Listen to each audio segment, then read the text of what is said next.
এবার সেই ছবির রহস্য ঈশান নিজেই উদ্ঘাটন করে দিল সকলের সামনে। হ্যাঁ বন্ধুরা, ভিডিওটা লাইক দিয়ে দেখতে থাকুন। যে মুহূর্তে কিনা হঠাৎ করেই দেবলীনা ঈশানকে রিং পরানোর আগ মুহূর্তে যখন একটা গিফট চলে আসে এবং সেই গিফটটাকে যখন এক্ষুনি খোলার জন্য অনুরোধ করা হয়, ঠিক সেই মুহূর্তে ইন্দ্রাণী বলতে থাকে যে এতটা হেজিটেট করছো কেন বলো তো দেবলীনা, ঈশান তো তোমাকে রিং পরিয়ে দিয়েছে, তুমি বরঞ্চ ওকে রিং পরানোর আগে গিফটটা খুলেই নাও। ঠিক সেই মুহূর্তে গিফটটা খোলা মাত্রই যখন সেই গিফটের মধ্যে একটা ফ্রেমে যখন কুসুম এবং ঈশানকে এতটা ঘনিষ্ঠ অবস্থায় দেখা যায়, সেই ঘনিষ্ঠ ছবি দেখা মাত্রই যখন মীনাক্ষী বলতে থাকে যে হায় ভগবান দিদি, এসব আমার কী দেখতে হচ্ছে, আজকে দেবলীনা এবং ঈশানের জীবনে এত বড় একটা বিশেষ দিন এবং এই দিনে কি না এসব কিছু দেখতে হচ্ছে আমাদেরকে।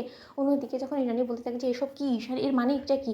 অন্যদিকে যখন কুসুমকে ডেকে দেবলীনা বলতে থাকে যে কুসুম, এসবের কী মানে আছে বলো তো, তুমি এসব কিছু করে কী প্রমাণ করতে চাইছো সকলের সামনে যে ঈশান আমাকে ভালোবাসে না এবং ঈশান কোনোভাবেই বিয়েটা করতে চায় না, বিধায় কি তুমি আমাদের বিয়েটা পণ্ড করার জন্যই কি এই সকল চক্রান্তটা করছো। ঠিক সেই মুহূর্তে যখন কুসুম বলতে থাকে যে দেবলীনা ম্যাডাম, ইন্দ্রাণী ম্যাডাম, আপনি আমার কথা বিশ্বাস করুন, এরকম কোনো কিছু সম্পর্কে আমার বিন্দুমাত্র কোনোরকম কোনো ধারণা নেই, আমি তো এটা অবধি জানি না যে এই ছবিটা কখন তোলা হয়েছে।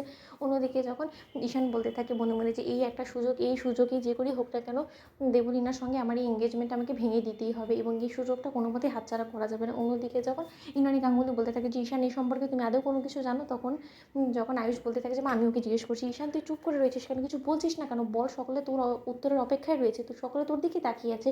ঈশান আজকে আমাদের কত বড় একটা বদনামি হবে তুই একবার ভেবে দেখেছিস। অন্যদিকে যখন ঈশান বলতে থাকে যে ভাইদা যদি বদনামি হয় তাহলে হোক না, কিন্তু আমি আমার জীবন বিপন্ন করে তো আমি কোনো মতেই কোনো কিছু মেনে নিতে পারবো না, তাই না। মা আমার দিকে দেবলীনাকে বিয়ে করার একটা সিদ্ধান্ত থোপে দিয়েছে, কিন্তু মা কি একবার ওই জিনিসটা জিজ্ঞেস করার প্রয়োজন মনে করেছে যে আমি আদৌ দেবলীনাকে ভালোবাসি কিনা।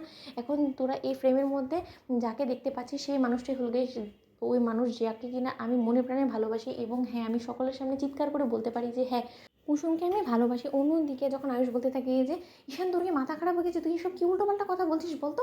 অন্যদিকে যখন ইন্দ্রাণী গাঙ্গুলি বলতে থাকে যে এটা কী রকমের অসভ্যতাময়, ঈশান সব সময় ঠাট্টা তামসা কিন্তু সব জায়গায় খাটেনি, এই কথাটা তোমার মাথায় রাখা উচিত এবং তুমি একটা মেয়েকে সামনে রেখে তুমি তাকে অপমান করার সেই অধিকারটুকু কোথায় পাও বলো। সেই মুহূর্তে যখন দেবলীনা বলতে থাকি যে ঈশান এসব কিছু কী হচ্ছে বলো তো, আজকে সকল গেস্টরা আমাদের দিকে তাকিয়েছে এবং সকলের সামনে তুমি আমাকে এরকমভাবে অপমান অপদস্থ করার জন্য তুমি আজকে আমাকে এখানে ইনভাইট করেছো। তোমার যদি এই সকল কিছুই করার হতো তাহলে তো তুমি নির্দ্বিধায় নিজের বাড়িতেই এই সব কিছু করতে পারতে, তার জন্য বাড়ি ভর্তি গেস্টদেরকে তো ইনভলভ করার কোনো প্রয়োজন ছিল না, তাই না।